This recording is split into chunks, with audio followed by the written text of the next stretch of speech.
Dans cette vidéo, je vais parler du témoignage de Frank Cassio concernant les accusations contre Michael Jackson. Si vous avez regardé mes vidéos précédentes, vous savez que Frank Cassio a été beaucoup évoqué pendant le procès contre Michael Jackson en 2005, notamment parce qu'il était accusé par les Arvizo d'être un co-conspirateur de Michael Jackson. Mais il n'a pas témoigné lui-même pendant ce procès. Il a été amené à s'exprimer publiquement dans des interviews et dans son livre My Friend Michael, traduit en français sous le titre Mon ami Michael. Dans son livre, Frank Cassio raconte que Michael Jackson a rencontré son père, Dominique Cassio, dans un hôtel où celui-ci travaillait dans les années 80. C'était le début d'une amitié entre Michael Jackson et la famille Cassio qui allait durer plus de 20 ans. Cette famille, aux origines italiennes, vivait dans le New Jersey. Connie et Dominique Cassio ont eu 5 enfants, Frank, Eddie, Marie-Nicole, Dominique et Aldo. Frank Cassio a rencontré Michael Jackson pour la première fois à l'âge de 5 ans. À l'âge de 18 ans, il est devenu son assistant. Frank Cassio raconte sa première rencontre avec Jordan Chandler, qui avait à peu près le même âge que lui. Je me levais pour lui serrer la main. Il avait l'air sympa. Ce n'était pas la première fois que je rencontrais un autre enfant par le biais de Michael. Comme la mienne, la famille de Jordi était l'une des nombreuses familles avec qui Michael s'était lié, même si les Cassio étaient les seuls qu'il considérait comme sa deuxième famille. Déjà nombreuse, notre tribu accueillait à bras ouverts les amis de Michael. Il y avait toujours de la place pour les nouveaux venus. Pour moi, Jordi et les siens étaient des gens agréables et sans histoire. Cette nuit-là, mon frère, Jordi et moi déroulâmes des duvets sur le sol pour regarder des films avant de nous endormir. Jordi était un garçon agréable qui, par bien des côtés, me ressemblait. Je n'ai rien remarqué d'anormal ou de troublant dans ses rapports avec Michael. Frank Cassio parle aussi des circonstances dans lesquelles son frère Eddie et lui ont pu dormir dans la chambre de Michael Jackson. En l'absence de nos parents, mon frère et moi demandâmes à passer la nuit dans la chambre de Michael. C'est ce que nous aurions fait chez un enfant de notre âge, ce qu'était à nos yeux Michael. Bien sûr, nous savions qu'il était adulte, mais avec lui, on avait l'impression d'être avec notre meilleur copain. C'était un enfant, mais un enfant au pouvoir et aux moyens extraordinaires. Il avait quand même un parc d'attractions. Nous avions envie d'être avec lui, et Michael ne savait pas dire non, ni à nous, ni à aucun de ceux pour qui il se prenait d'affection. Cette nuit-là, nous avons parlé tous les trois devant le feu jusqu'aux environs de 3 heures du matin. Après quoi, nous avons décidé d'opérer une razzia sur le frigo. À la cuisine, nous avons réchauffé du pudding à la vanille au micro-ondes, l'une des gourmandises préférées de Michael, avec des chips, des glaces à l'orange, des gaufres à la vanille et des boîtes de jus de fruits, et transporté le tout jusqu'à la chambre. Après quoi, nous sommes restés jusqu'à 4 heures à papoter et à écouter bouche bée Michael nous raconter ses histoires. Comme il le referait lors de nos visites ultérieures, Michael nous proposa le lit, disant vouloir dormir à même le sol, mais pour finir, nous nous sommes installés par terre tous les trois. J'adorais m'endormir dans les derniers crépitements du foyer. Depuis ce séjour-là, et jusqu'à ce que je sois assez grand pour réclamer mon intimité, chaque fois que j'allais à Neverland, je dormais à côté de la cheminée. Que les choses soient bien claires. Si étrange que puisse paraître la cohabitation nocturne entre un adulte et des enfants, il n'y avait là-dedans rien de sexuel. Rien dont l'enfant que j'étais alors ne se soit aperçu, et rien que l'adulte que je suis devenu perçoive aujourd'hui en y repensant. Nos rapports n'avaient rien de répréhensible, car au fond de lui-même, Michael n'était qu'un enfant. Par la suite, il parle des circonstances dans lesquelles il a appris les accusations de Jordan Chandler.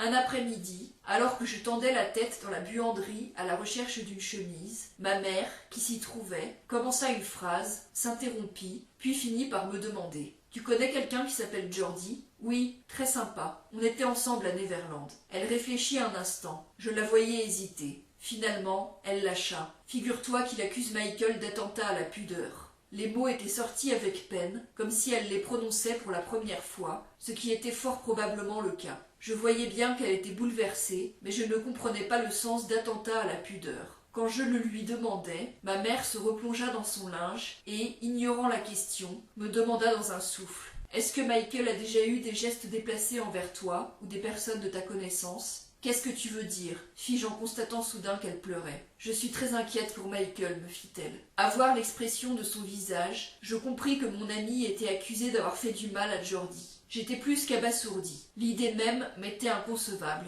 J'avais passé beaucoup de temps avec eux deux, et à Neverland, Geordie ne nous avait même jamais accompagnés dans la chambre de Michael. À aucun moment. Je n'avais été témoin de rien d'anormal, et pas une seule seconde je ne pouvais croire à une chose pareille. De plus, jamais Michael n'avait eu envers Eddie ou moi de comportement susceptible d'être qualifié de près ou de loin de déplacé. Cette histoire ne tenait pas debout. Je n'arrivais pas à me représenter Michael sous les traits d'un satyre. Pas plus que je ne pouvais m'imaginer Geordie lançant une telle accusation. « Tu crois que Michael va tenir le coup ?» demandai-je. « Oui, il ne se laissera pas abattre » m'assura ma mère. J'en étais encore à digérer cette troublante nouvelle quand me revinrent en mémoire les propos que Geordie avait tenus à propos de son père sur le chemin de Disneyland et ensuite au ranch. Geordie était un garçon ouvert et droit et je n'avais pas l'impression qu'il cachait quoi que ce soit. Le soir de notre virée chez Toys R Us, il m'avait confié que son père, Evan Chandler, un dentiste aux ambitions de scénariste, était très jaloux de Michael. Il me déclara spontanément que son père voyait d'un mauvais œil la proximité de Michael avec lui et sa famille, et que cette relation posait un problème au clan Chandler. En y repensant, je me souviens que Geordie m'avait parlé du caractère effroyable de son père qui, lorsqu'il s'emportait, criait et cassait tout dans la maison. Rétrospectivement, on comprend aisément que Michael était pour Geordie une figure paternelle et que la mère de celui-ci était attachée à Michael, ce qui nuisait très certainement à la dynamique familiale. Si à l'époque, mon raisonnement était plus simpliste, j'étais néanmoins sûr d'une chose. Les accusations portées contre Michael, qu'elles proviennent de Geordie ou de son père, étaient fausses. Ma mère en avait entendu parler aux informations. Les jours qui suivirent, mes parents joignirent Michael, toujours en tournée à l'étranger pour l'album Dangerous. Après lui avoir expliqué qu'ils étaient convaincus à 100% de son innocence, ils lui assurèrent de leur présence à ses côtés en cas de besoin. Pour Michael, les tournées étaient toujours synonymes de solitude, et une heure après, il leur envoyait un fax. Ancêtre de la messagerie électronique, le fax était en vogue à l'époque, et nous commençâmes à en échanger avec Michael plusieurs fois par jour pour nous envoyer des dessins idiots et des petits mots. Au début, Michael demanda à mes parents de ne pas s'en faire pour lui, leur expliquant qu'il s'agissait d'une tentative d'extorsion et qu'ils ne devaient pas croire ce qu'ils voyaient et entendaient aux informations. Ils n'avaient pas besoin d'en dire davantage. Mes parents connaissaient déjà la vérité. Ils connaissaient aussi Michael et lui maintenaient leur confiance face à un monde qui le jugeait avec une sévérité aussi aveugle que cruelle. Par la suite, la famille Cassio est venue rejoindre Michael Jackson, qui était en tournée pour le Dangerous Tour, afin de le soutenir. Quant au démêlé de Michael avec la famille de Geordie, nous n'en parlions que s'il abordait le sujet. Lorsqu'il venait à en parler, c'était souvent sur un ton mélancolique, et je voyais bien qu'il cherchait encore à comprendre comment une abomination pareille avait pu lui arriver. « J'ai tant fait pour eux », soupirait-il. Pour ma part, je réagissais presque toujours par la colère, avec des phrases comme « Je ne comprends vraiment pas comment il en est arrivé là ». Toi, tu ne comprends pas, reprenait Michael. Je n'en veux pas à Geordie. Ce n'est pas sa faute. C'est celle de son père. Michael pardonnait à Geordie. Il savait que, de lui-même, un enfant ne s'en prendrait pas à lui, ne l'accablerait pas ainsi. Pour lui, tout venait de son père. Plus tard, quand j'aurais grandi, Michael m'expliquerait que celui-ci lui avait demandé un jour d'investir dans un film qu'il voulait monter. Dans un premier temps, Michael avait été séduit, mais ses conseillers avaient mis leur veto. Ils avaient conduit Evan Chandler assez maladroitement, et Michael, peu enclin à l'affrontement, avait lui aussi coupé court à toute négociation. Selon Michael, c'est cet épisode qui, plus que tout autre, avait tout déclenché. Le film écrit par Chandler, Sacré Robin des Bois, fut finalement produit et tourné par Mel Brooks et sorti la même année. Michael était évidemment affecté par les événements auxquels il se trouvait mêlé, mais il faisait toujours bonne figure lorsqu'il était avec nous, et n'oubliant pas que nous étions des enfants. Il était loin d'être indifférent aux séquelles que nous conserverions de cette affaire et aux répercussions qu'elle aurait sur notre vie et sur la sienne.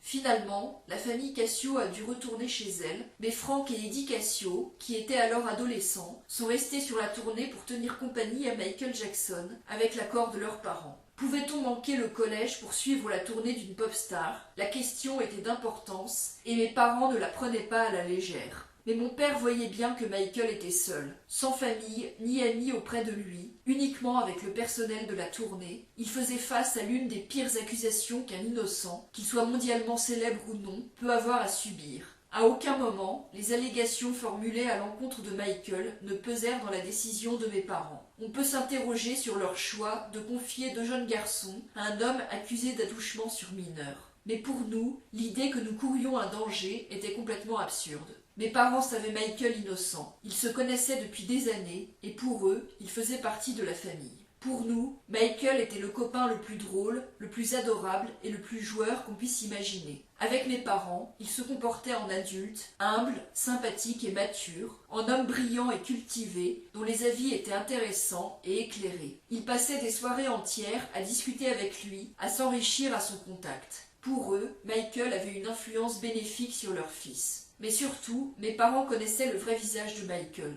Ils le savaient responsable et attentionné et lui faisaient une confiance absolue, de même qu'à son encadrement et à ses gardes du corps. Papa ayant déjà passé pas mal de temps avec nous sur la tournée, il connaissait les techniciens personnellement ainsi que l'organisation des journées. Il était également très proche de Bill Bray, le chef de la sécurité. Il existait donc déjà entre eux un socle de confiance ancien et solide. Nous serions entre de bonnes mains. Papa possède pour sa famille un farouche instinct de protection. Nous sommes tout pour lui et jamais il ne nous mettrait en danger. Selon le code paternel, la prison est trop douce pour les pédophiles. Il devrait être jeté au loup. Il est sicilien, ne l'oublions pas. Si lui et ma mère avaient eu un quelconque doute sur l'innocence de Michael, si ténu soit-il, croyez-moi, mon frère et moi ne serions jamais allés le retrouver et encore moins rester avec lui. Je tiens à être précis et clair, à ne rien laisser dans l'ombre, afin d'être bien lu et bien compris.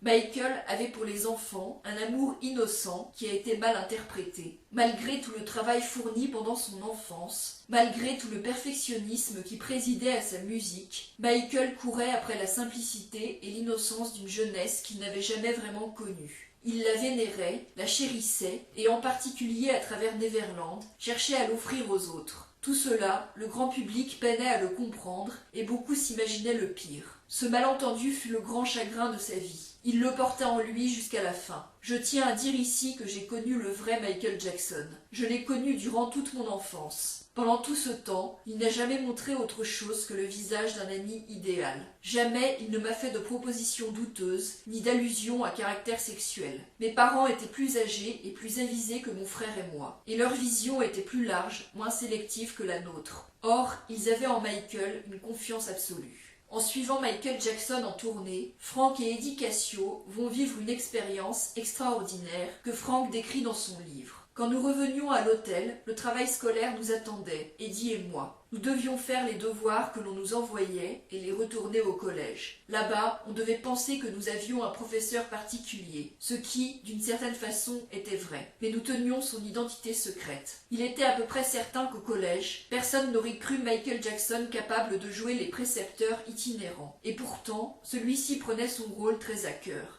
Certes, notre emploi du temps était assez fluctuant, les leçons pouvaient se dérouler au milieu de la nuit. Mais Michael s'attablait régulièrement avec mon frère et moi pour mettre son nez dans nos devoirs. Lorsqu'il y avait des livres, il nous faisait la lecture de certains chapitres à haute voix et nous demandait ensuite de les résumer en nous posant des questions. Qui sont les principaux personnages? Qu'est-ce qu'ils cherchent? Qu'est-ce que ça veut dire? De même qu'il nous ouvrait l'esprit en nous montrant des films, il nous encourageait à poser sur nos devoirs un regard différent et à les faire avec sérieux. En plus du travail scolaire, Michael exigeait que nous tenions un journal de bord. Gardez des traces de tout, ne cessait-il de nous répéter, car un jour, vous serez heureux de les retrouver. Dans chaque pays, il nous faisait prendre des photos de ce que nous découvrions, enquêter sur les coutumes locales et noter ce que nous avions vu et vécu. Nous explorions des cultures différentes, visitions des orphelinats et des écoles. Eddie et moi commencions à mieux cerner notre place dans ce vaste monde. Michael était peut-être notre répétiteur, notre figure paternelle et notre copain, mais sur scène, il devenait quelqu'un d'autre. Nous assistâmes à tous ses concerts, dans toutes les villes. J'adorais observer les fans depuis le côté de la scène, cette mère humaine qui hurlait, pleurait, se pâmait, rivait au moindre geste de son idole. Assis là, je me disais, ce demi-dieu qu'il vénère est aussi celui qui m'aide à faire mes devoirs. En clôture, Michael chantait Heal the World et il était alors rejoint sur scène par un groupe d'enfants vêtus de costumes de différents pays. Mon frère et moi enfilions des toges exotiques par-dessus nos vêtements avant d'aller nous mêler à eux sur scène. Michael m'ouvrait les portes d'un monde extraordinaire. Outre le fait que j'assistais à ses concerts et à ses recherches musicales, je voyageais, découvrais de nouveaux lieux, rencontrais des fans et des sommités. Mon univers tout entier connaissait une expansion spectaculaire et constante. Je m'apercevais que le monde était bien plus vaste qu'un collège. J'apprenais à apprécier et à respecter d'autres cultures. Malgré notre proximité, nous ne parlions guère avec Michael ni entre nous de ce qui se passait sur la tournée. Nous étions bien trop occupés à vivre l'instant présent. En revanche, nous avions beaucoup de mal à comprendre qu'au moment même où nous vivions, grâce à lui, des événements qui allaient changer notre vie, Michael traversait l'une des passes les plus difficiles de son existence. 1993. Souvenez-vous de toutes les horreurs entendues au sujet de Michael Jackson cette année-là, de toutes les blagues lancées dans les talk shows de fin de soirée, de toutes les sales rumeurs, de toutes les accusations et de tous les noms prononcés. Songez aussi à la personne innocente, sur qui toute cette haine, tous ces colibets et toutes ces ondes destructrices étaient dirigées. Imaginez les dégâts qu'il provoquerait même chez l'être le plus solide au monde. Michael était un professionnel, et même si, au moment du procès, ses concerts n'en ont jamais pâti, lui en a souffert. Il nous avait dit « J'ai une peau de rhinocéros, je suis plus fort qu'eux ». Mais derrière la bravade, nous devinions, Eddie et moi, la vérité. Les accusations lancées par le père de Jordi rongeaient Michael en permanence. Parfois, le soir, il se confiait à nous. Je ne sais pas si vous vous rendez compte. Non, nous ne le mesurions sans doute pas. Mais le monde entier me prend pour un pédophile. Vous ne savez pas ce que ça fait d'être accusé à tort, d'être surnommé Wako Jacko, sans un jour de répit. Et il faut monter sur scène et chanter en faisant comme si tout allait bien. Je donne tout ce que j'ai. Je fais les concerts que le public attend. N'empêche qu'on cherche sans arrêt à salir mon personnage et ma réputation. Quand je sors de scène, on me regarde comme si j'étais un criminel. Je pense que sans le savoir, le soutien que mon frère Eddie et moi lui apportions l'aidait à trouver les ressources nécessaires pour continuer cette tournée. Surtout la présence d'Eddie, qui n'avait que 11 ans. Car Michael était responsable de nous. Devant des enfants, il ne pouvait pas flancher. Il devait rester fort pour nous, et dans une modeste mesure, cela le maintenait debout. À notre arrivée à Mexico, personne, pas même Michael, ne se doutait que la tournée s'arrêterait là. Était-il ébranlé mentalement par la calomnie ou simplement fatigué par l'accumulation des concerts? Toujours est-il que chaque soir, Michael souffrait le martyre, perdait beaucoup d'eau et frôlait la déshydratation. Il lui fallait un médecin, parfois deux, pour récupérer. Après l'arrêt de la tournée, Frank et Eddie Cassio sont rentrés chez eux aux États-Unis. Michael était accusé d'attentat à la pudeur sur mineur. Or, j'étais mineur et j'avais voyagé avec lui. Vu de l'extérieur, je le reconnais, il y avait de quoi s'interroger. Rares étaient ceux qui, comme mes parents, connaissaient assez bien Michael pour lui faire confiance. Même le procureur du district envoya à mon père un fax inquiet en lui disant que ses enfants couraient un risque à fréquenter Michael Jackson. Mon père n'en tint aucun compte. Sans réelle surprise, la presse s'emballa à notre sujet et mit le siège devant notre nouvelle maison. Diane Dimon, la correspondante de Hard Copy, se présenta à la porte d'entrée en plantant un micro sous le nez de mon père. Dès que je sortais, j'étais suivie. Parfois, les médias venaient à la sortie des cours pour interroger mes camarades à mon propos. Nos nouveaux voisins, que nous ne connaissions pas encore, apprendraient par la suite à mes parents que des reporters avaient proposé à leurs enfants des billets de 100 $ pour leur procurer des photos de nous. Le collège diffusa une note invitant les élèves à ne pas parler à la presse. À cause de tout ce tohu-bohu, Michael dépêcha le chef de sa sécurité, Wayne Nagin, pour rester à nos côtés et nous aider à faire face, le temps que les choses se calment. Mes parents s'efforçaient de ne rien amplifier. Ils nous conseillaient sobrement, à Eddie et moi, d'être prudents et de ne rien changer à nos habitudes. Mais ma vie avait changé. En passant dans les couloirs du collège, j'entendais chuchoter. C'est celui qui était avec Michael Jackson. Certains me trouvaient bizarre, étrange. D'autres étaient intrigués. Par la suite, les Cassio ont revu Michael Jackson. Pendant la visite, Michael s'interrompait souvent pour parler au téléphone avec son avocat, Johnny Cochran. Ils évoquaient une possible transaction, le paiement à la famille de Jordi d'une somme importante en échange du retrait des accusations. Michael ne voulait pas entendre parler de transaction. Il était innocent et ne voyait pas pourquoi il devrait verser de l'argent à quelqu'un pour qu'il arrête de répandre des mensonges sur son compte. Il voulait se battre. Mais les choses n'étaient pas aussi simples. La vérité, c'était que Michael était une machine à faire de l'argent et que personne n'avait envie de la voir s'arrêter. S'il mettait sa carrière entre parenthèses pendant 2 ou 3 ans, il cesserait de générer les milliards de dollars qui faisaient de lui une entreprise multinationale. Et comme les honoraires d'avocat seraient largement supérieurs au montant d'une transaction, sa compagnie d'assurance, qui allait supporter ses pertes, tenait à négocier. Johnny lui demandait s'il voulait vraiment aller devant les tribunaux, s'il était prêt à voir sa vie étalée au grand jour. S'il transigeait, Michael serait débarrassé de ce poids. Son existence reprendrait son cours et il pourrait à nouveau se consacrer à ses activités favorites. Michael accepta donc un compromis pour une somme avoisinant, si je ne me trompe, 30 millions de dollars. Comme je l'apprendrai par la suite, il n'avait guère le choix, puisque de toute façon, la décision de porter l'affaire en justice ou de négocier à l'amiable était entre les mains de ses assureurs. En préparation, avant notre arrivée en Angleterre, la transaction fut finalisée pendant notre séjour. Dès lors, Michael pouvait retourner librement aux États-Unis et il lui tardait de rentrer chez lui.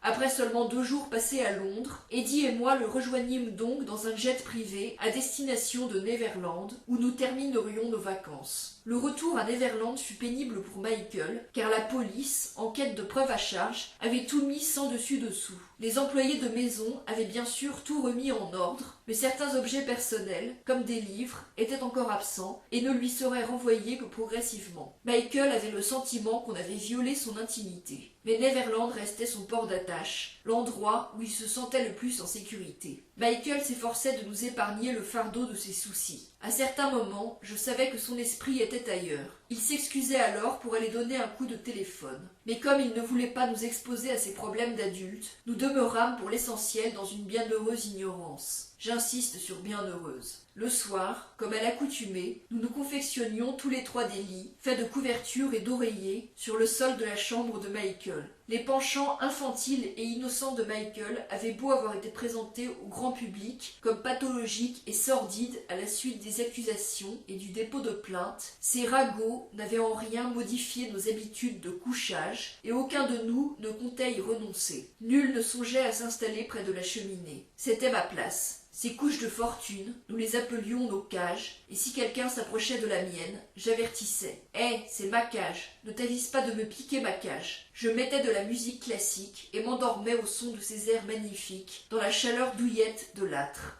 Mais comme j'avais souvent du mal à dormir, quand tout était éteint et tranquille dans la maison, j'allais écouter de la musique dans la salle de bain de Michael. Si étrange que cela puisse paraître, cette pièce était équipée d'une fabuleuse sono digne d'un studio d'enregistrement. Au risque de me répéter, je me plais à penser que notre présence juvénile distrayait Michael et l'aidait à supporter les duretés de son existence. Je lui tenais compagnie et lui remontais le moral. Pourtant, la façade se lézardait parfois, ses yeux s'assombrissaient soudain et il semblait partir très loin. Je sais que l'argument de la transaction amiable n'était pas dénué de bon sens, mais je dois dire que, tout bon avocat que fût Johnny Cochrane, il n'aurait pas dû, à mon avis, y céder. Car, après cela, Michael ne fut plus jamais le même. Il a beaucoup pâti de n'avoir pu se battre pour faire éclater la vérité. Il était la plus grande star planétaire. Restées non éclaircies, ces accusations ont jeté une ombre sur son personnage. Elles ont écorné sa réputation, brouillé son message et blessé son âme.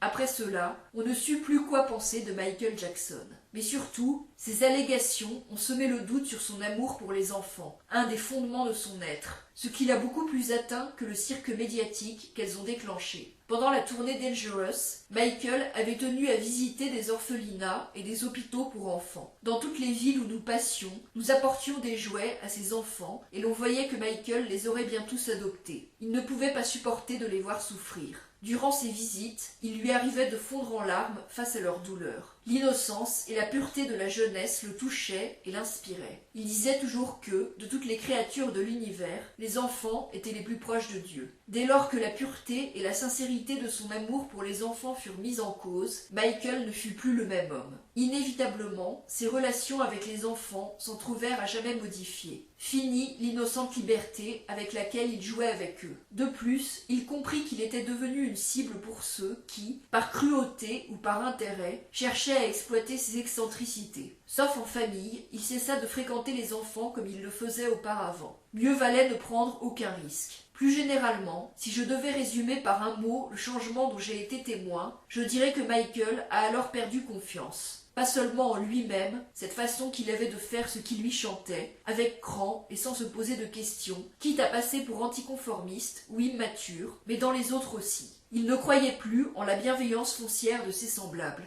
Pour les petits, Neverland était un paradis. Qu'il soit présent ou non, Michael le tenait ouvert à des milliers d'entre eux, en provenance de la région, des hôpitaux, des écoles, des quartiers défavorisés, des orphelinats. La raison principale qui l'avait poussé à créer ce parc était de fournir aux enfants un lieu où ils puissent s'amuser. Lorsqu'il était sur la route ou en tournée, il se faisait un devoir de rendre visite aux enfants hospitalisés et aux orphelins, leur apportait des cadeaux, leur parlait, les écoutait. Elles ne sont pas nombreuses, les superstars qui en font autant, sans arrière-pensée pour leur image. Michael le faisait par amour. Avec ceux qui l'aidaient, il nouait souvent, mais pas toujours, des liens personnels. Il les gardait dans son cœur. De nombreux enfants, atteints de maux divers, lui étaient signalés. Il s'efforçait de les aider de son mieux, passant fréquemment du temps auprès de petits malades qui avaient demandé à le rencontrer. L'histoire de ses actions philanthropiques occuperait un livre à elle seule. Mais depuis 1993 et les allégations de pédophilie, cet amour sincère pour les enfants s'était teinté de prudence. Désormais, ces jeunes visiteurs étaient toujours accompagnés d'un adulte et Michael prenait garde à ne jamais rester seul avec eux. Il veillait constamment à ce qu'un adulte soit présent. Un changement d'attitude qui ne lui coûtait d'ailleurs aucun effort, puisqu'il n'avait jamais tenu à rester seul avec les enfants. Selon une légende largement répandue, Michael aurait réuni des enfants à Neverland dans le but de les faire dormir dans sa chambre. C'est un mensonge pur et simple.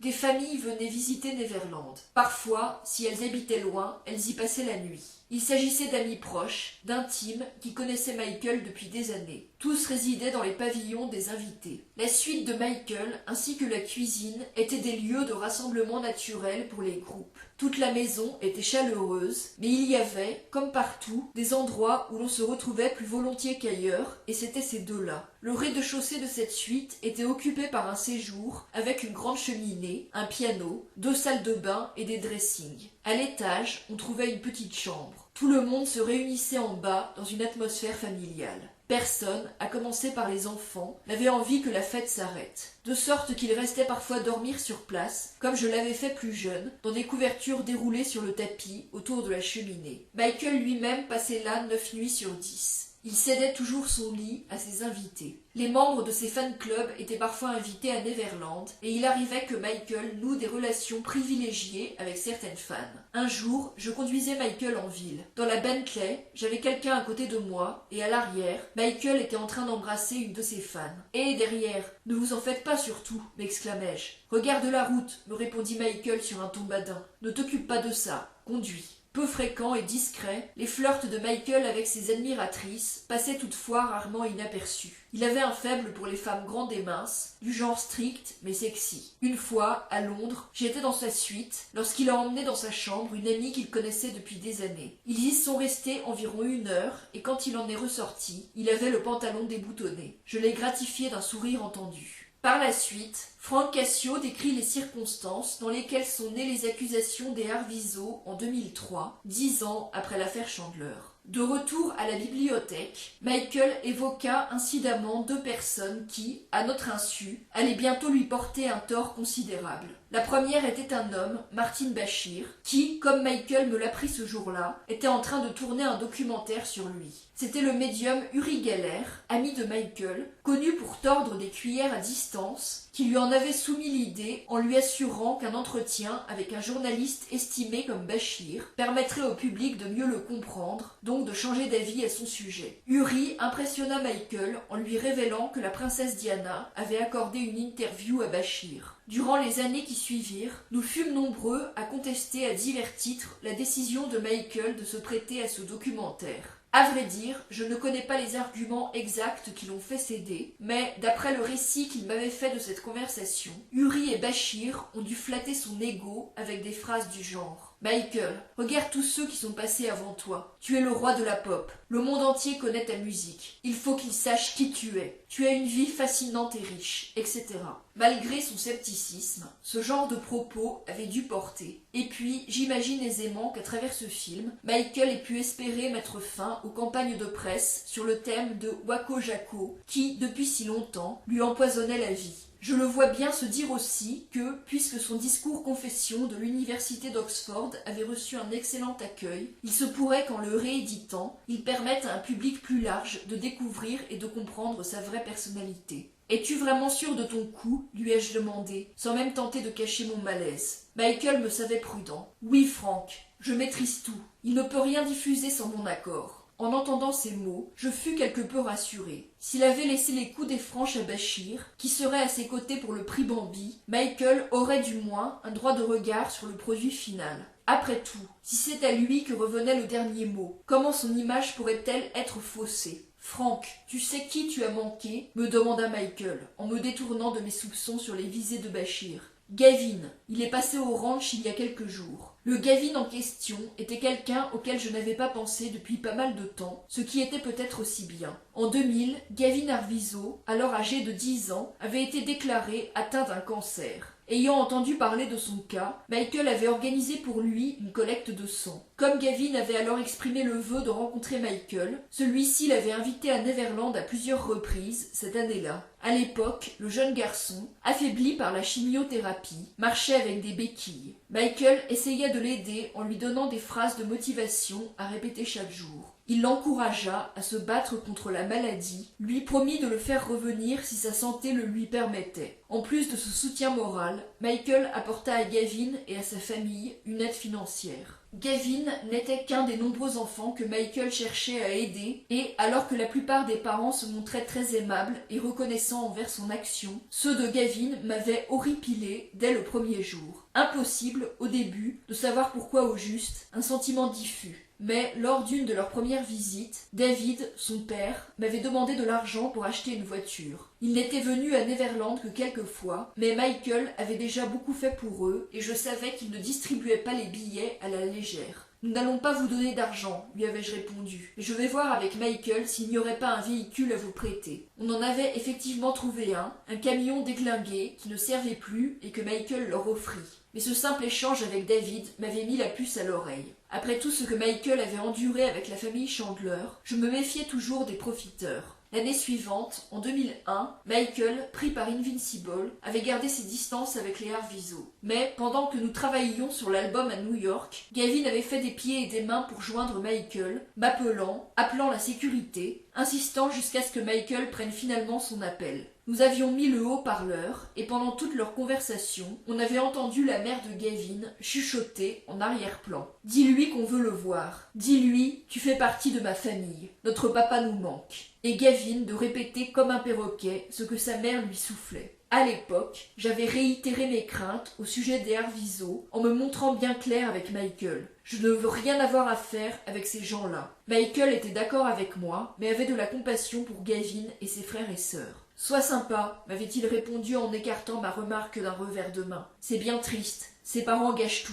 mais ce pauvre Gavin n'y est pour rien. » Instruit par le cas de Jordy Chandler, Michael et moi étions tous deux conscients des dangers qu'il y avait à entretenir une relation suivie avec une famille comme celle-ci. Mais, en même temps, Gavin n'avait rien à redouter loin de Michael, et il était difficile à celui-ci de ne pas prendre au téléphone un enfant qui prétendait l'aimer et avoir besoin de lui. Michael ne voyait pas quel risque il pouvait bien courir. Tout au long de 2001 et 2002, je n'entendis pas prononcer le nom de Gavin, et à ma connaissance, Michael n'avait plus revu cette famille, du moins jusqu'à récemment. Quand j'appris que Gavin, âgé maintenant de 13 ans, avait séjourné au ranch dernièrement, mon scepticisme revint instantanément au galop. « Alors je n'ai pas manqué grand-chose, fis-je. »« Arrête, Frank, répondit Michael, comme en écho à ses propos il y a 2 ans. Il est mignon ce gamin. Ne reproche pas à Gavin les erreurs de ses parents. Mettons que tu aies raison, admis-je de mauvaise grâce. J'étais d'accord avec lui sur le principe, mais Jordy aussi avait été victime de motifs inavoués de ses parents. Ce parallèle ne m'échappait pas. Voulant me convaincre des bonnes intentions de Gavin, Michael m'expliqua que ce dernier avait même participé avec lui à un entretien avec Bachir où il disait face à l'objectif combien Michael l'avait aidé. « Super !»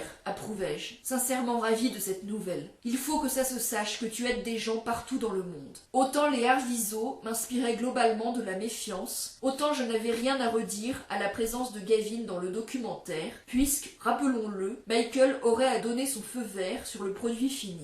Comme Michael avait beaucoup soutenu Gavin et les siens, il n'y avait apparemment aucun mal à ce que celui-ci l'ait dit devant une caméra. Frank Cassio raconte sa rencontre avec Martin Bashir. Sa poignée de main était molle, ce qui n'est jamais bon signe, et tandis que mon regard plongeait dans le sien, j'eus l'impression qu'il se dérobait. On m'a dit que vous étiez en train de tourner un documentaire. Vous pourriez m'en dire plus? Ça va être super. On y verra Michael sous son meilleur jour. Il était d'une politesse exquise, mais bizarrement, il ne m'inspirait pas confiance. J'étais pourtant loin de me douter du préjudice que son prétendu documentaire allait causer à Michael et des dangers qu'il ferait peser au passage sur ma propre réputation. Pendant des mois, Michael avait répété qu'il aurait son mot à dire sur le contenu final du documentaire.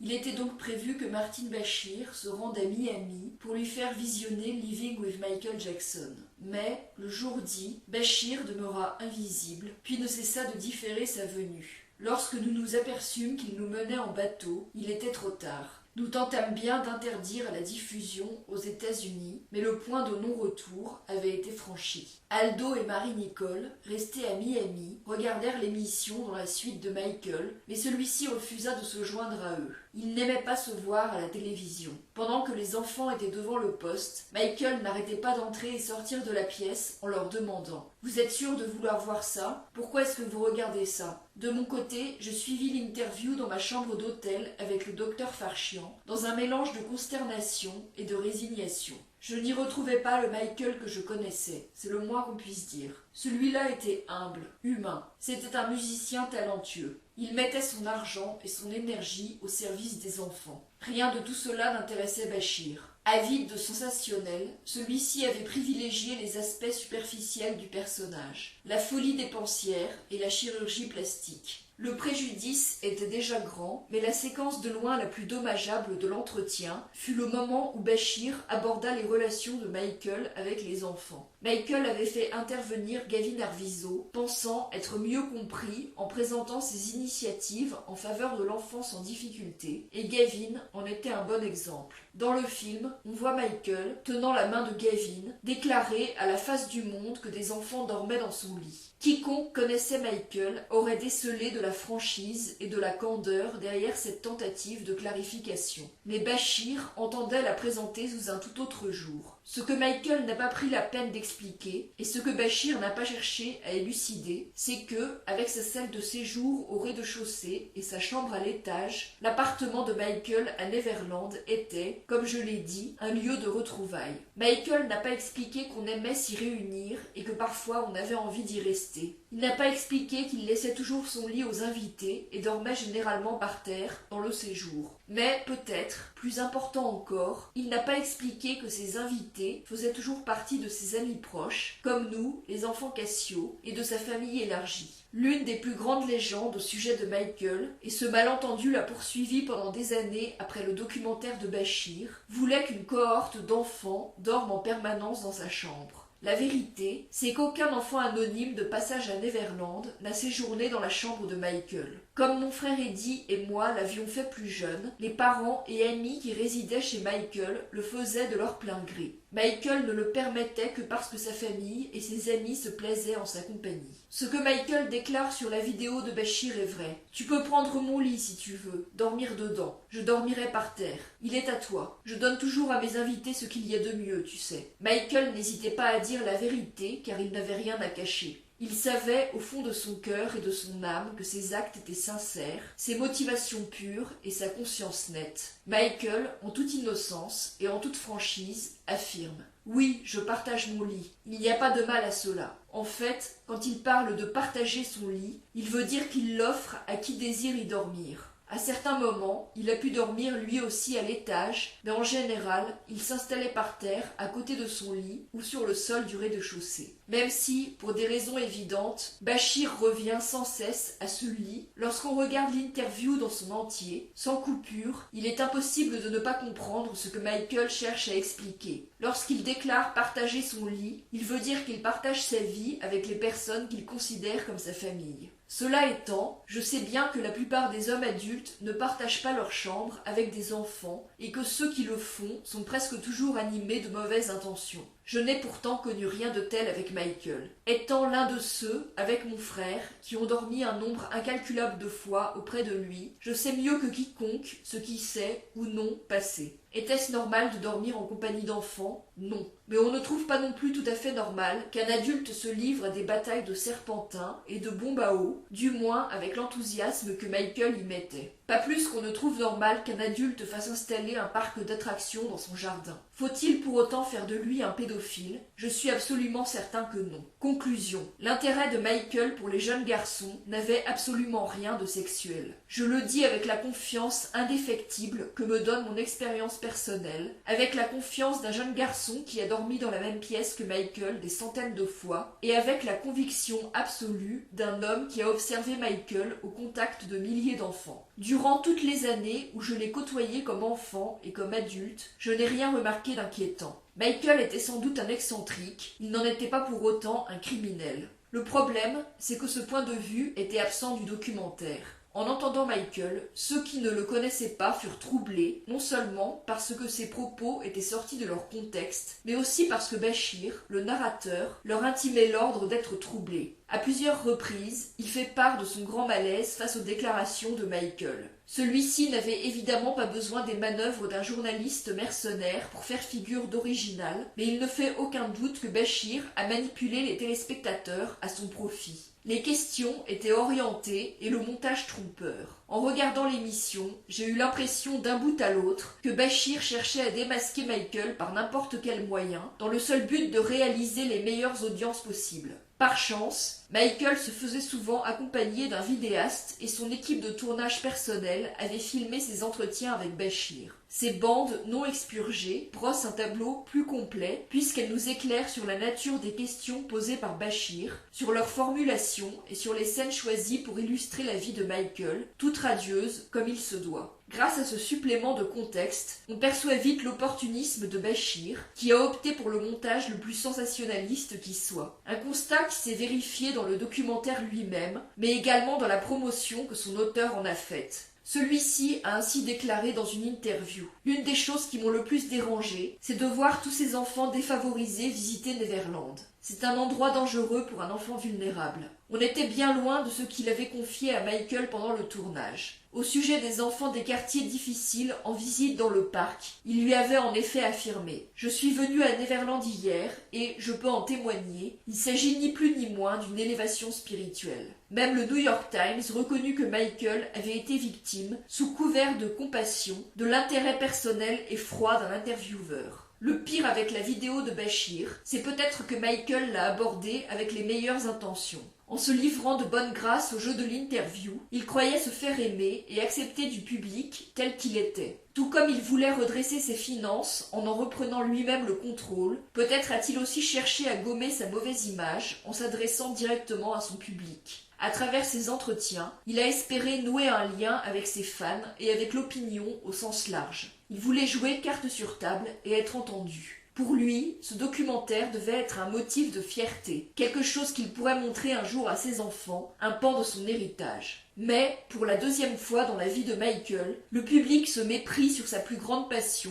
aider les enfants, et l'accusa au contraire de les maltraiter. Plus que grotesque, c'était épouvantable. Je connaissais Michael pratiquement depuis toujours. Jamais je n'avais rencontré un tel prodige. Or, le public se faisait de sa relation avec les enfants une idée complètement fausse. Devant les réactions de la presse et du public, c'est la déception qui l'emporta chez lui. « J'avais confiance en Uri, me dit-il. J'avais confiance en Martin Bashir. Je n'arrive pas à y croire. On m'a embobiné. Je devais donner mon accord sur la version finale. » Michael coupa les ponts avec Uri Geller, mais s'en voulut d'avoir fait confiance à des personnes qui ne le méritaient pas. Sans qu'il le dise, je voyais à sa déception qu'il comprenait, en fin de compte, que cet échec était le sien. Auparavant, le mépris de Michael pour ce que l'on racontait à son propos l'aurait empêché de réagir publiquement. Mais aujourd'hui qu'il avait des enfants, il avait à cœur de clarifier la situation. Il publia une déclaration où il reprochait au documentaire de travestir la réalité. Ensuite, nous nous tournâmes vers Marc Chaffel.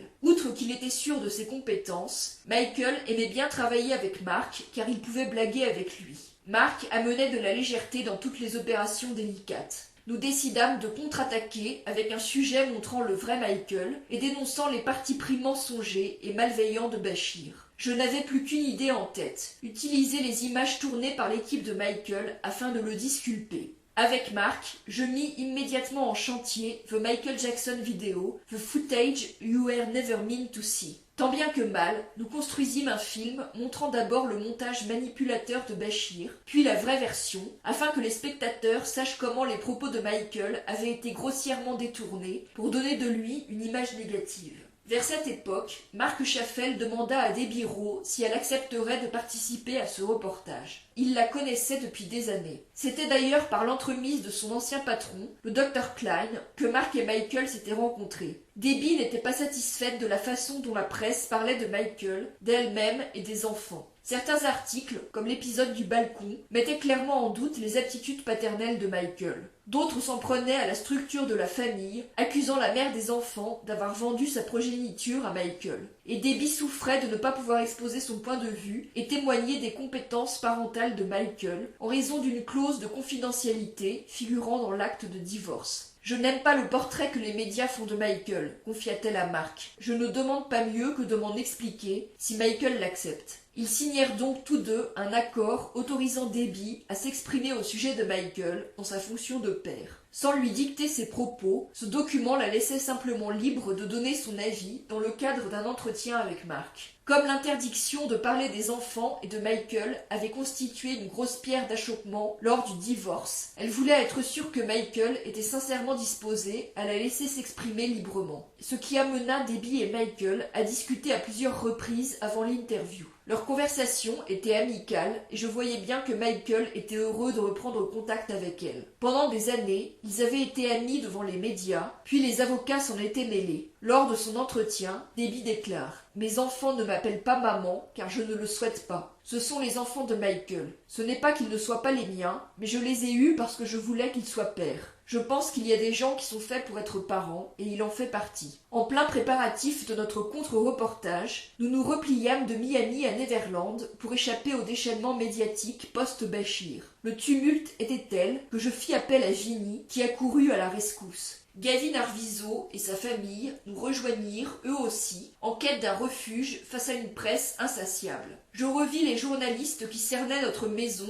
à mon retour de la tournée Dangerous avec Eddie. Je ne portais pas les Arvizo dans mon cœur, mais, pour avoir connu une expérience similaire, j'estimais qu'ils méritaient un minimum d'égard. À Neverland, les Arvizo se prêtèrent à une interview pour notre documentaire, où ils affirmèrent de façon très explicite que Michael n'avait jamais eu de comportement équivoque. Les garçons déclarèrent que, lorsqu'ils passaient la nuit dans le lit de Michael, celui-ci dormait par terre. Le 20 février, le service d'aide à l'enfance et à la famille de Los Angeles auditionna la famille Arvizo à la suite d'une plainte déposée par un responsable scolaire qui avait vu la vidéo de Bashir. L'un après l'autre, tous réaffirmèrent que Michael n'avait jamais eu de geste déplacé à leur égard et le dossier fut rejeté. Chacun faisait de son mieux pour apaiser les tensions, mais, en dehors de cela, je dois dire que les Arvizo nous donnèrent bien du fil à retordre. Ils étaient grossiers et ne respectaient rien. Les enfants pilotaient les voiturettes de golf à tombeau ouvert à travers le parc en percutant tout sur leur passage. À mon avis, ils prenaient Neverland pour un manège d'auto-tamponneuse. Janet, la mère de Gavin, était d'humeur changeante. Soit elle exigeait qu'on la conduise quelque part, soit, enfermée dans sa chambre toute la journée, elle se faisait servir par le personnel. Comme j'étais pris par d'autres travaux, c'est à Vinny qu'échut la tâche ingrate d'assumer cette sorte de babysitting.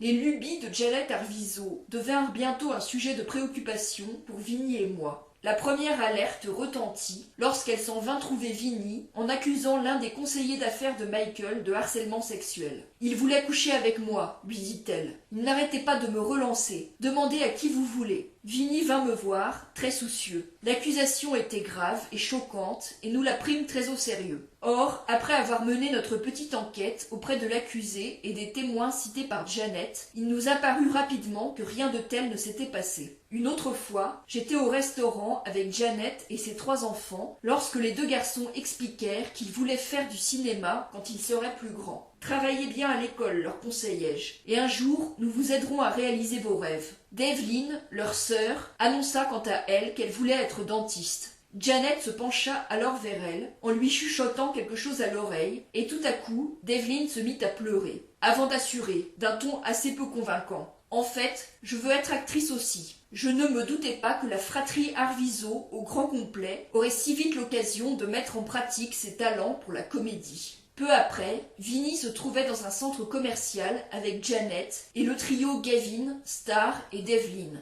Voyant passer une personnalité, Janet se sentit brusquement pousser des ailes. « Gavin !» s'exclama-t-elle. « Gavin, va lui dire qui tu es. Dis-lui que c'est toi dans l'émission sur Michael. » Gavin n'était pas spécialement pressé de s'exécuter et, se tournant vers Vinnie, lui dit « Je n'ai pas envie d'aborder quelqu'un que je ne connais pas pour lui dire que je suis copain avec Michael Jackson. » Il réussit à gagner du temps jusqu'à ce que la célébrité ait disparu dans le magasin. Mais Vinnie m'a quand même rapporté la scène. À l'évidence, Janet aimait bien que ses enfants cultivent une amitié avec des gens connus. Que dire, sinon que je trouvais cette attitude consternante. Puis vint le soir, où Gavin et son frère, Star, implorèrent Michael de les laisser dormir avec lui. « On peut dormir dans ta chambre ce soir? On peut dormir dans ton lit ?» supplièrent-ils. « Ma mère est d'accord, si toi tu es d'accord » ajouta Gavin. Michael, qui avait toujours du mal à dire non aux enfants, leur répondit « Bien sûr, pas de problème, mais il va ensuite me voir. Elle m'encombre avec ses mômes, fit-il, visiblement préoccupé. Il en éprouvait un désagréable sentiment de malaise. « Frank, il ne faut pas qu'il dorme dans ma chambre. » Il était tout à fait conscient des risques qu'il courait en acceptant de partager sa chambre avec eux, d'autant que c'était justement cette question qui avait fait scandale dans le reportage de Bachir. « Non, confirmai-je, catégorique. Il ne faut pas. C'est une famille de dingues. »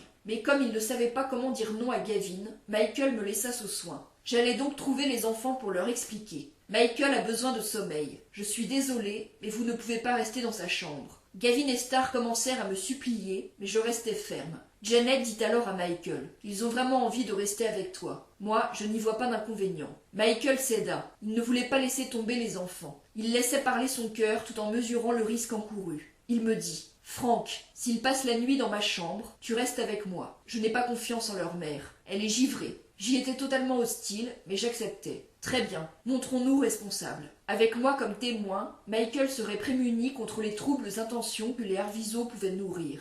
Du moins, avions-nous tous deux la naïveté de le croire. Nous passâmes la soirée à regarder des films et à papoter. À un moment donné, Michael et moi partîmes opérer une razzia à la cuisine et remontâmes chargés de chips, de crème à la vanille, de boissons au chocolat et de cacahuètes. Michael venait d'offrir à Gavin un ordinateur portable et, à notre retour, nous découvrîmes ce freluquet de 13 ans en train de se rincer l'œil sur un site porno. Je ne pense pas qu'il était coutumier du fait. C'était seulement un ado qui explorait le web pour la première fois. Il n'arrêtait pas de dire « Frank, regarde ci, Frank, regarde ça ». Je n'y fis pas trop attention, mais lorsque Gavin et Star voulurent montrer à Michael quelque chose sur l'écran, celui-ci s'interposa. « Frank, il ne faut pas les laisser faire. Je n'ai pas envie que ça me retombe dessus. » Et il quitta la pièce. À un moment donné, je demandai aux garçons de regarder autre chose que ce site. Je ne le leur avais pas fait découvrir, ne les avais pas incités à y aller et ne leur avais rien montré de tel. Pour moi, ce n'étaient que des garçons, qui faisaient ce que les garçons ayant accès à Internet font plus ou moins tous. Un peu plus tard, Michael revint et mit un film, un genre de dessin animé. Ce soir-là, lui et moi installâmes nos lits au rez-de-chaussée, mais comme les deux frères nous réclamaient dans la même chambre qu'eux, ils prirent le lit et Michael et moi couchâmes par terre à côté d'eux. Le lendemain, Michael me confia que c'était une bonne chose que je sois resté dans la chambre. « Je n'aime pas leur mère, me dit-il. » « Heureux que tu t'en aperçoives enfin. Elle a un grain, confirmai-je. « Je le sais depuis le début, m'avoua-t-il, avant de me resservir un argument souvent entendu. Les petits n'y sont pour rien, ce sont eux qui trinquent. » Comme le documentaire de Bachir suscitait toujours des retombées nauséabondes, nous jugeâmes qu'il était peut-être sage de prendre des vacances. Nous pourrions tous nous détendre sur une plage en attendant que les choses se tassent. Marc Chaffel pouvait se faire prêter un appartement au Brésil et nous décidâmes de nous y rendre. Personnellement, je me faisais une joie de ce voyage. La plage, les filles, 15 jours de détente. Je brûlais même de partir. Mais Gavin avait des rendez-vous médicaux et, comme les Arvizo ne tenaient manifestement pas à s'en aller, nous annulâmes le séjour. L'emballement médiatique finit par retomber. Un jour, Janet appela pour dire que le grand-père des enfants était malade et qu'ils allaient lui rendre visite. En mars 2003, nous renvoyâmes donc les enfants chez eux. Ils étaient restés un petit mois au ranch et tout le monde à Neverland, ses occupants comme son personnel, fut ravi de les voir déguerpir.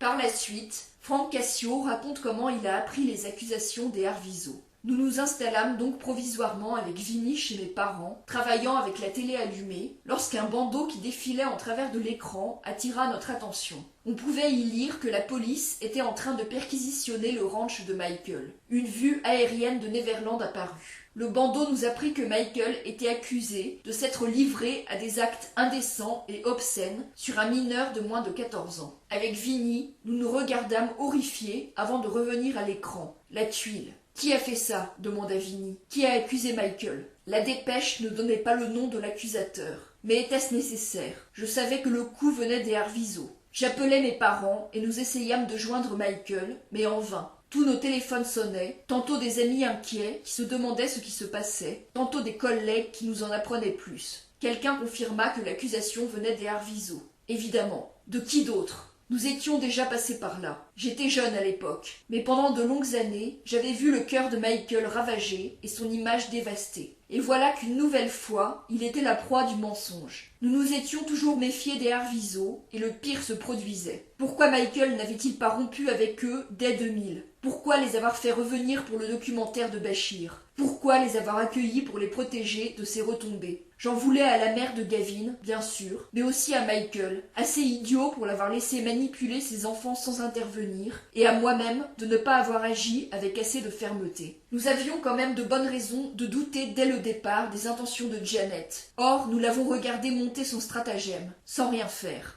Toutes ces allégations étaient creuses. Jamais il n'y avait eu la moindre ambiguïté. Ces gens-là en voulaient à l'argent de Michael. Mais il était innocent et nous allions les laminer devant le tribunal. Là-dessus, j'étais confiant. Ce que je ne mesurais pas à l'époque, c'était l'ampleur de la bataille que nous allions devoir finir par livrer, ni la lourdeur du tribut à payer. Michael, Aldo et Marie-Nicole passaient leur dernière journée à Las Vegas lorsqu'ils apprirent que le ranch faisait l'objet d'une nouvelle perquisition.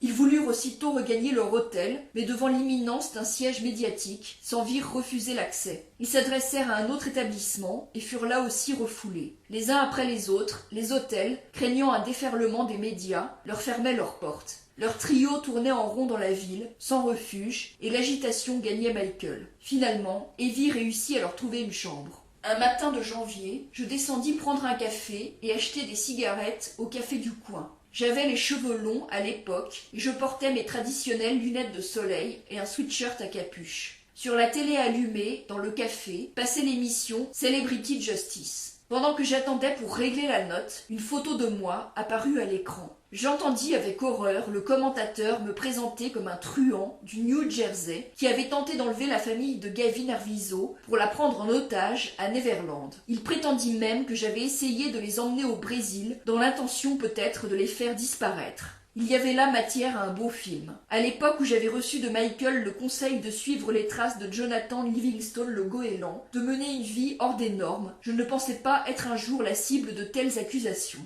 Une charmante vieille dame se trouvait devant moi dans la file d'attente. « J'espère qu'ils l'attraperont, ce salopard, » me fit-elle. « Moi aussi, » lui assurai-je. Je repensais à toutes les fois où Michael et moi étions sortis dans la rue déguisés, lui parce qu'il le fallait, moi parce que ça m'amusait. Désormais, j'avais une bonne raison de masquer mon identité et j'étais tout simplement anéanti. Partout, les téléspectateurs allaient me juger à l'aune de ces accusations ridicules. Puisqu'ils ne connaissaient pas la vérité, pourquoi ne croiraient-ils pas ce qu'ils entendaient ? Je découvrais au passage ce qu'était le quotidien de Michael. Ma chance, c'était que dans tous les commentaires, et même dans les pièces du procès, j'étais Frank Tyson, et non Cassio. Ma volonté initiale de séparer travail et famille avait eu un avantage secondaire que je n'aurais jamais soupçonné. Mon patronyme restait sans tache, ce qui voulait dire que mes parents étaient en quelque sorte à l'abri, mais aussi que je savais où trouver refuge. Dans ma vie professionnelle, je redevins donc Frank Cassio.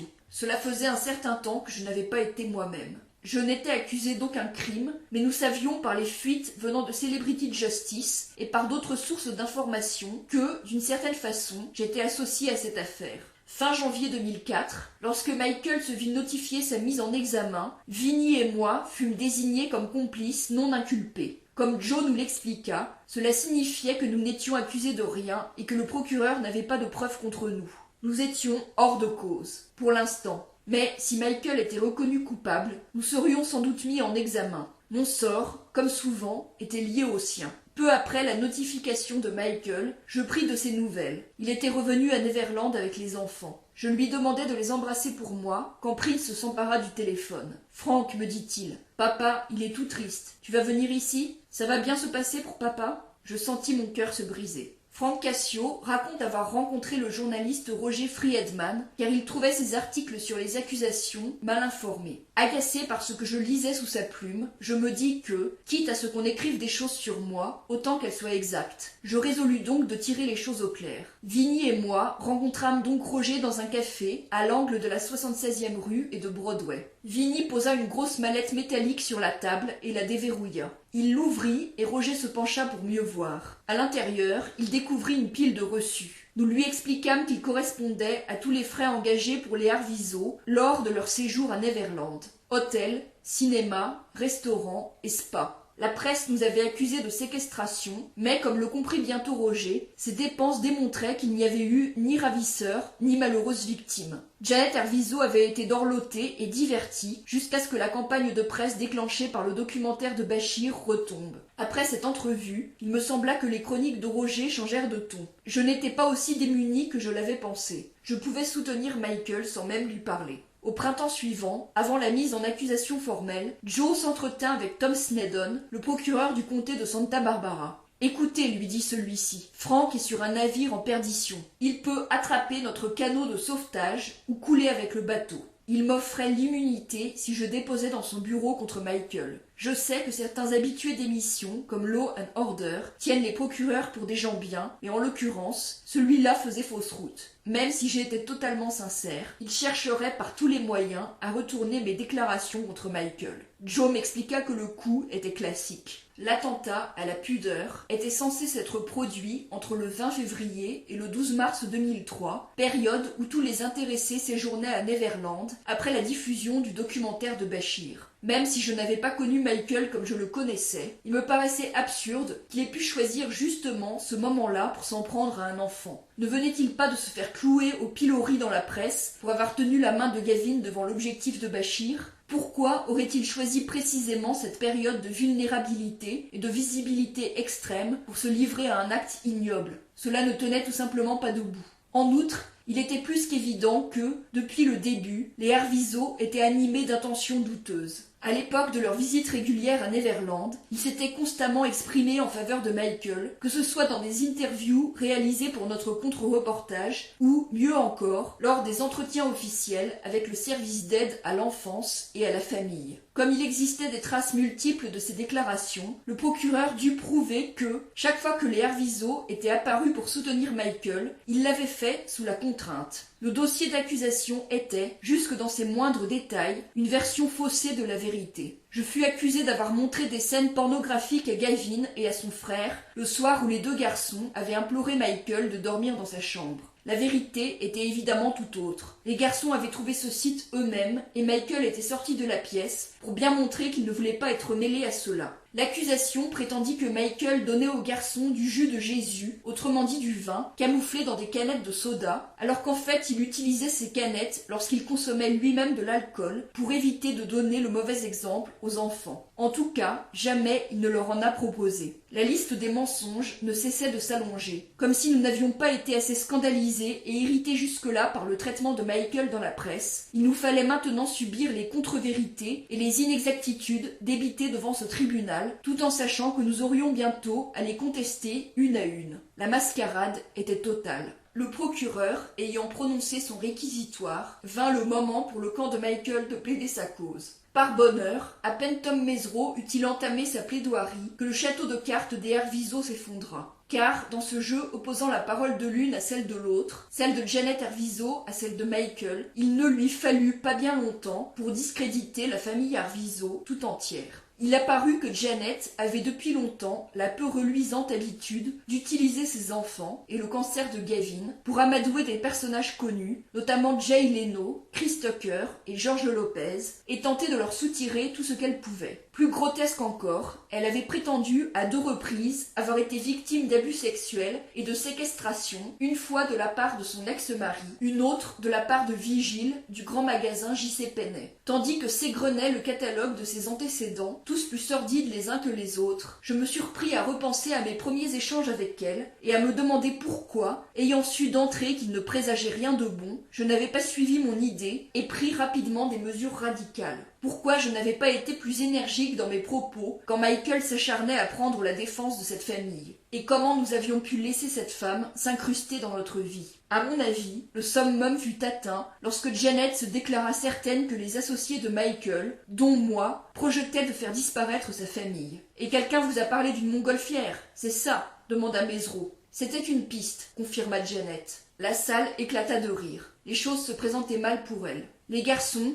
Gavin et Star, en dépit d'évidentes consignes maternelles, se contredirent individuellement et mutuellement de leur déposition, tant et si bien que, comme nous le pensions depuis le début, le dossier d'accusation se révéla être aussi vide qu'une baudruche. Les témoignages que nous avions entendus étaient non seulement truffés d'incohérences, mais, pour une large part, sans fondement aucun. Les Arvizo n'étaient pas des gens crédibles et leur récit ne l'était pas plus qu'eux. Il y eut toutefois un moment émouvant lors de ce procès, celui où Debbie Rowe fut appelée à la barre. Elle et Michael ayant résolu leurs problèmes de garde quelques années plus tôt, Debbie se présenta pour lui apporter son soutien, comme elle l'avait fait dans notre vidéo de mise au point. Elle livra un témoignage sincère, fut assez courageuse pour reconnaître ouvertement ses erreurs du passé et fit de son mieux pour venir en aide à Michael. Je fus heureux de constater que leur relation était assainie. Ils étaient bienveillants l'un envers l'autre et avaient eu des enfants ensemble, une décision qui traduisait une confiance et un amour réciproques. Par la suite, Frank Cassio dit pourquoi il n'a pas témoigné pendant le procès.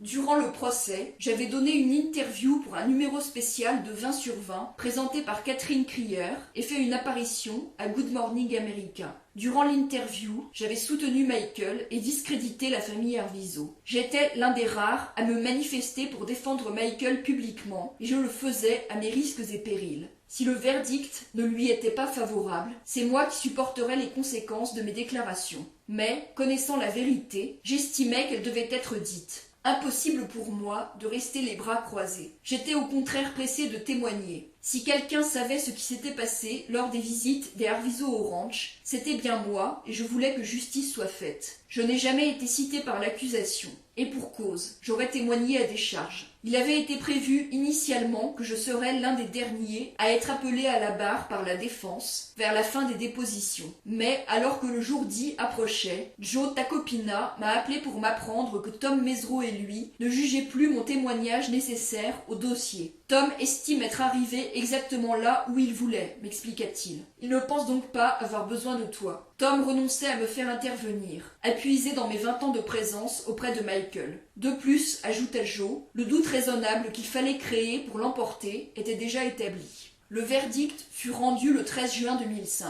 J'étais chez mes parents, devant la télévision avec toute la famille, et, pour je ne sais plus quelle raison, j'étais debout sur une chaise. Michael, reconnu innocent de tous les chefs d'inculpation, était libre. Grande nouvelle pour lui comme pour moi. S'il avait été déclaré coupable, le procureur m'aurait sans doute mis en accusation pour entente, infraction passible de 2 à 6 ans de prison. Mais il avait suffi de quelques mots pour que cette épouvantable parenthèse appartienne au passé. Tout le monde se mit à pleurer, à sauter partout et à s'embrasser. Après le verdict, Michael appela pour parler à chacun d'entre nous. Avec moi, la conversation fut logiquement un peu bizarre. « Tu vas bien ?» lui demandai-je. « Je suis heureux d'entendre ta voix », me répondit-il. On s'en est sorti. Mais dans quel état ? Je suis épuisé, Frank. Il faut que je parte d'ici, que je quitte ce pays. Ils ne me méritent pas. Ils peuvent tous aller se faire foutre. Je ne veux plus entendre parler des États-Unis. Je n'y remettrai jamais les pieds.